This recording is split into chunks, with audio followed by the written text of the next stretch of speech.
Hello friends, welcome to our channel. இன்றைக்கி நம்ம ஒரு சூப்பரான வேலையை பற்றின தகவல் தான் பார்க்க போகிறோம்.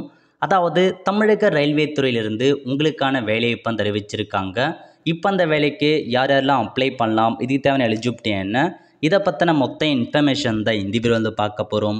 இந்த வீடியோ ஸ்கிப் பண்ணாமல் ஃபுல்லாக பாருங்கள். அது மட்டும் அல்ல, இந்த வீடியோ நிறைய பேருக்கு ஷேர் பண்ணுங்க. ஓகே, அதாவது சதர்ன் ரயில்வே இருக்க பாருங்கள், சென்னையிலேருந்து ஸ்போர்ட்ஸ் பர்சனுக்கான வேலையை இப்போ தெரிவிச்சிருக்காங்க. நீங்கள் ஒரு ஸ்போர்ட்ஸ் பர்சனாக இருக்கீங்க அப்படின்னா நீங்கள் தான் இந்த வேலைக்கு அப்ளை பண்ண முடியும், வேறு யாருமே அப்ளை பண்ண முடியாது. ஓகே, ஸோ அப்ளை பண்ணுறதுக்கான தேதி கொடுத்துருக்காங்க பாருங்கள். 7/9/2024 6/10/2024 வரைக்கும் இந்த வேலைக்கு நீங்கள் அப்ளை பண்ண பாருங்கள். ஸோ ஒவ்வொரு ஸ்போர்ட்ஸை பற்றி கொடுத்துருக்காங்க. ஸோ போஸ்ட் லெவல் 4 to 5 பார்த்தீங்கன்னா அத்லெட்டிக் மென் மற்றும் உமன் கொடுத்துருக்காங்க, பாடி பில்டிங் கொடுத்துருக்காங்க, செஸ்ஸு, வெயிட் லிஃப்டிங் கொடுத்துருக்காங்க. இல்லை ஒரு 5 வேகன்சி கொடுத்துருக்காங்க. அந்த போஸ்ட் லெவலை பார்த்து வச்சுக்கோங்க. நெக்ஸ்ட்டு லெவல் 2 to 3 பொறுத்த வரைக்கும் basketball, body building, boxing, cricket, football, swimming, table tennis, வாலிபால்லாம் கொடுத்துருக்காங்க. 16 வேகன்சி. அதுக்கடுத்து லெவல் 1 பொறுத்த வரைக்கும் அத்லெட்டிக்ஸ் கொடுத்துருக்காங்க, பால் பேட்மிண்டன் கொடுத்துருக்காங்க, பேஸ்கெட் பால் கொடுத்துருக்காங்க. இந்த மாதிரி நிறையா அறிவிச்சிருக்காங்க. ஸோ இதெல்லாமே உங்களுக்கான ஒரு ஈவெண்ட்டு மற்றும் வேக்கன்சி இருக்க போது மொத்தமாக 67 வேக்கன்சி கிட்ட கொடுத்துருக்காங்க. ஸோ உங்களுக்கு தகுதி இருக்குது, இந்த ஸ்போர்ட்ஸ்லாம் இருக்கீங்க அப்படின்னா நீங்கள் தாராளமாக நீங்கள் அப்ளை பண்ணலாம். ஏஜ் மெட்டை பொறுத்த வரைக்கும் 18 வயசுலேருந்து 20 வயசு 25 வயசுக்குள்ளே இருக்காங்க பாருங்கள், அவங்க அப்ளை பண்ண பாருங்கள். அதுக்கப்புறம் போஸ்ட்டு மற்றும் குவாலிஃபிகேஷன்ஸ் கொடுத்துருக்காங்க. அதாவது கல்வி தகுதி முக்கியமான இன்ஃபர்மேஷன்ஸ், ஏன்னா எஜுகேஷனல் குவாலிஃபிகேஷன் தான் ரொம்ப இம்பார்ட்டன்ட் கொடுத்துருக்காங்க.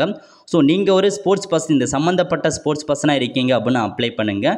இல்லை கேட்டகரி வைஸாக கொடுத்துருக்காங்க பாருங்கள். நார்மல் ஸ்போர்ட்ஸ் பர்சன்லாம் கிடையாது. நீங்கள் பார்த்தா ஒரு world cup junior, youth, senior category, world championship win பண்ணுங்க, junior senior category, Asian games win பண்ணுங்க, காமன்வெல்த் கேம்ஸ் வின் பண்ணுங்க, யூத் ஒலிம்பிக் போட்டி, சாம்பியன்ஸ் டிராஃபி போட்டி, அந்த மாதிரி கேட்டகரிலாம் வின் பண்ணியிருக்காங்க பாருங்கள். அவங்க தான் ஸ்போர்ட்ஸ் பர்சனாக பார்த்தா கருதுவாங்க. அதுக்கான சேலரி பற்றி கொடுத்துருக்காங்க. ஸோ நீங்கள் செக் பண்ணி பார்த்துக்கோங்க. மினிமம் ஸ்போர்ட்ஸ் நான் ரெக்யர்மெண்ட் என்னன்றதை ஒவ்வொரு லெவலுக்கும் கொடுத்துருக்காங்க. நீங்கள் செக் பண்ணி பார்த்து அதுக்கேற்ற மாதிரி அப்ளை பண்ண பாருங்கள். ஓகே, ஸோ அதுக்கடுத்து அப்படியே கீழே வந்தீங்க அப்படின்னா உங்களுக்கான எஜுகேஷனல் குவாலிஃபிகேஷன் பற்றி பார்க்கலாம். இதில் கொடுத்துருக்காங்க பாருங்கள், எஜுகேஷனல் குவாலிஃபிகேஷன்.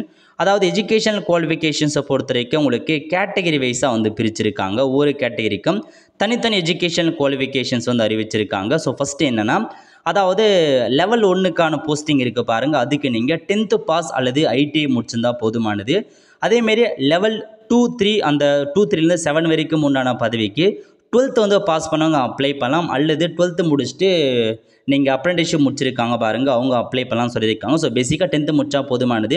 நெக்ஸ்ட்டு சேலரி கொடுத்துருக்காங்க பாருங்கள். சேலரியை பொறுத்த வரைக்கும் மினிமம் பார்த்தா 18,000 ரூபாய் கொடுத்துருக்காங்க. லெவல் 5க்கு 29,000 கொடுத்துருக்காங்க. ஸோ சேலரிக்கான டீட்டெயில்ஸ் செக் பண்ணி பார்த்துக்கோங்க. ஸோ இதான் உங்களுக்கான இன்ஃபர்மேஷன். ஸோ ஸ்போர்ட்ஸ் பர்சனாக இருக்கீங்க அப்படின்னா அப்ளை பண்ணலாம். அதுக்கான கேட்டகரி என்ன, எலிஜிபிலிட்டி என்ன அப்படின்றத நீங்கள் இந்த வெப்சைட் மூலம் பார்த்து தெரிஞ்சுக்கோங்க. ஸோ நெக்ஸ்ட்டு பார்த்தா எவ்வளோ மார்க் கொடுக்குறாங்க அதையும் அறிவிச்சிருக்காங்க. அதுக்கப்புறம் பார்த்தா எக்ஸாமினேஷன் ஃபீஸ், இந்த வேலைக்கு அப்ளை பண்ணுறதுக்கு எக்ஸாமினேஷன் ஃபீஸ் கொடுத்துருக்காங்க பாருங்கள். For all the candidate expect the fees construction mention serial number 2 கொடுத்துருக்காங்க பாருங்கள். அவங்களுக்கு மட்டும், அவங்கள தவிர்த்து மீதி எல்லாத்துக்கும் 500 ப்ரொவைட் பண்ணியிருக்காங்க. ஸோ மீதி எஸ்சி கேண்டிடேட்டாக இருக்கீங்க, உமனாக இருக்கீங்க, அந்த மாதிரி இருக்கவங்களுக்கு 250 ரூபா நீங்கள் பேமெண்ட் பண்ணால் போதுமானது. ஓகே, நெக்ஸ்ட்டு செலெக்ஷன் ப்ரொசீஜர் கொடுத்துருக்காங்க பாருங்கள். செலெக்ஷன் பொறுத்த வரைக்கும் ஃபஸ்ட்டு உங்களுக்கு ஸ்போர்ட்ஸுக்கான ட்ரையல் இருக்க போது அதுக்கான ஸ்போர்ட்ஸ் பர்ஃபார்மன்ஸ் வச்சு பார்ப்பாங்க. அது அடிப்படையில் தான் செலெக்ஷன்ஸ் பண்ணுறாங்க, எக்ஸாம்லாம் கிடையாது. ஸோ ஃபஸ்ட்டு என்ன கொடுத்துருக்காங்கன்னா, for game skill, physical fitness மற்றும் கோச் அப்சர்விங் டியூரேஷன் ட்ரையலில் 40 மதிப்பெண் இருக்குது. எஃப்ஐடி கேண்டிடேட்க்கு 25 மதிப்பெண் இருக்குது. நான் எஃப்ஐடி கேண்டிடேட்டுக்கு பிலோ 25 மதிப்பென்றதை மென்ஷன் பண்ணிட்டாங்க. அதுக்கப்புறம் மெடிக்கல் எக்ஸாமினேஷன், இதை வச்சு தான் உங்களை செலெக்ஷன்ஸ் பண்ணுறாங்க. ஸோ நீங்கள் ஒரு ஸ்போர்ட்ஸ் பர்சனாக இருக்கீங்க, அதெல்லாம் சாம்பியன்ஸ் டிராஃபி வின் பண்ணிக்கிங்க அப்படின்னா இந்த வேலைக்கு தாராளமாக அப்ளை பண்ண பாருங்கள். அவ்வளோ ஃப்ரெண்ட்ஸ், கண்டிப்பாக இந்த பிடிச்சா லைக் பண்ணுங்கள். அது மட்டும் அல்ல, இந்த வீடியோ நிறைய பேருக்கு ஷேர் பண்ணுங்கள். அடுத்த ஒரு நிலையில் சந்திப்போம். நன்றி, வணக்கம்.